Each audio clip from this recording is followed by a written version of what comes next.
نحمده ونصلي ونسلم على حبيبه الكريم الأمين العزيز الرؤوف الرحيم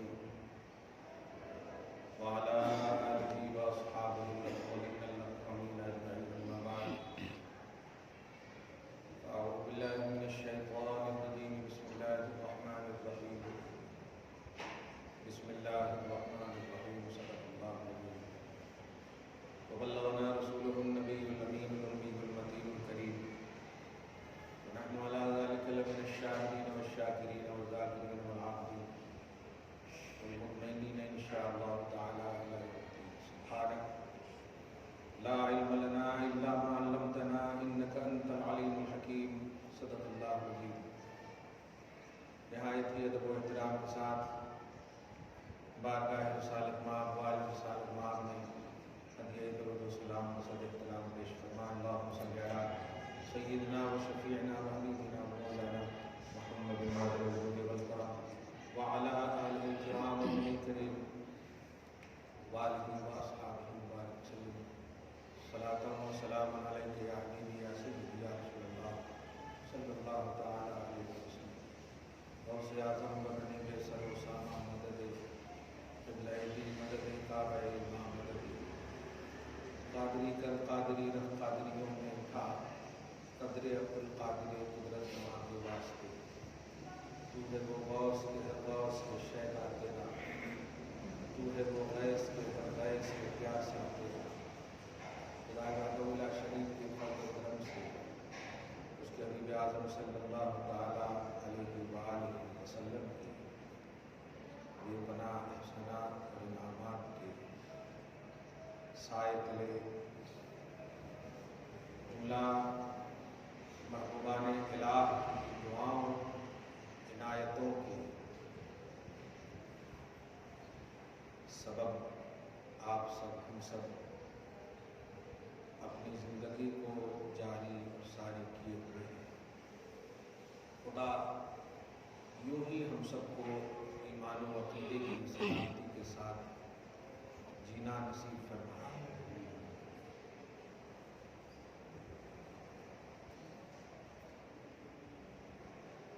مسلسل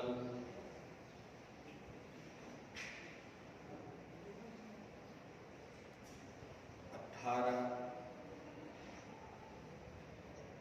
خطابات غوث اعظم اور ترجمہ بسم اللہ کے حوالے سے ہم سب سن چکے ہیں، محسوس ہو چکے ہیں. آج یہ 19واں خطاب ہے. چونکہ عنوان اتنا خوبصورت ہے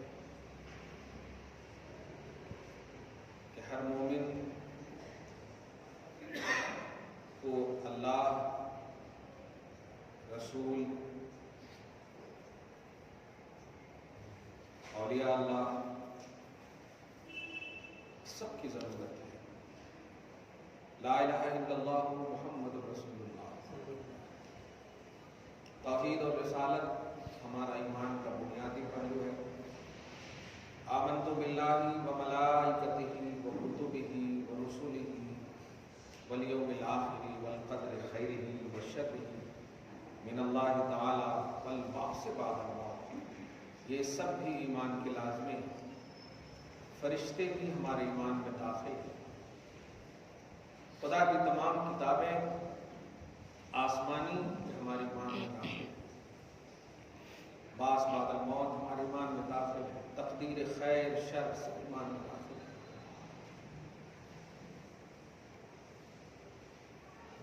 ساری کتابیں ہمارے ایمان میں داخل ہے.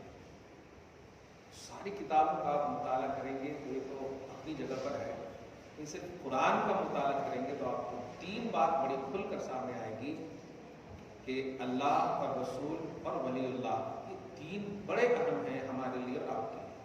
چنانچہ سورہ مائدہ کی آیت نمبر 55 میں یا 54 میں آپ دیکھیں گے تو اللہ سبحانہ کلیئر فرماتا ہے انما ولیکم اللہ ورسولہ والذین آمنوا. بے شک تمہارا مددگار اللہ ہے، رسول ہے اور اولیاء اللہ ہے. ایمان والے سے ظاہر ہے جب تمہارے کہہ رہے ہیں تو تم بھی تو ایمان والے ہو.